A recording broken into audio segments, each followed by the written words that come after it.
হোমা খাইছে না, গরুর মালিক তো দিতে আছে গরুর, আর হে গরু অটো দিয়ে গরুর মালিকের হালা দিছে হাতের মাঝখানে। কি রাগ করলা?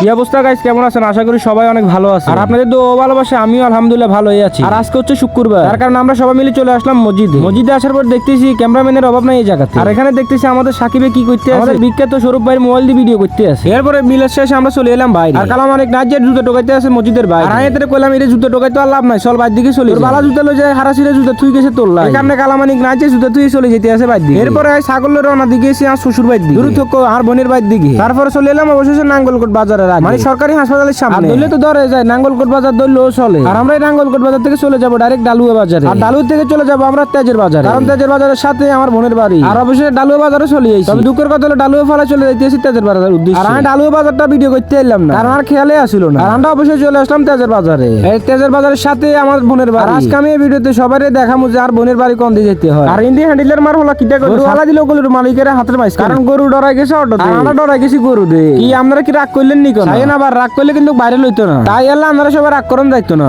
এরপর আমি চলে এলাম আমার বোনের বাড়িতে, আর আমরা সামনে যে বাড়িটা দেখতেছেন এটা হচ্ছে আমার বোনের বাড়ি আর কি। আর দুঃখের কথা হলো তারা সবাই বাড়িতে নাই, কারণ বেগুনে গেছে কই দাওয়াতে, এই কারণে আমরা একটু আগে চলে আসার কারণে এটা সবাই দায় আসি তার বাইর সামনে। তবে আনলো আবার টাকমা তারিখ কেউ আইছে, তো হেতারা বেগুন চলে এবার ঘর দিয়ে বেগুন ঘরে আয় বই রইল। এরপর আঙ্গ সবাই নাস্তা বানিয়ে দিছে এই জায়গা। তো আর কি, সবাই ভালো থাকবেন, খুদা হাফেজ।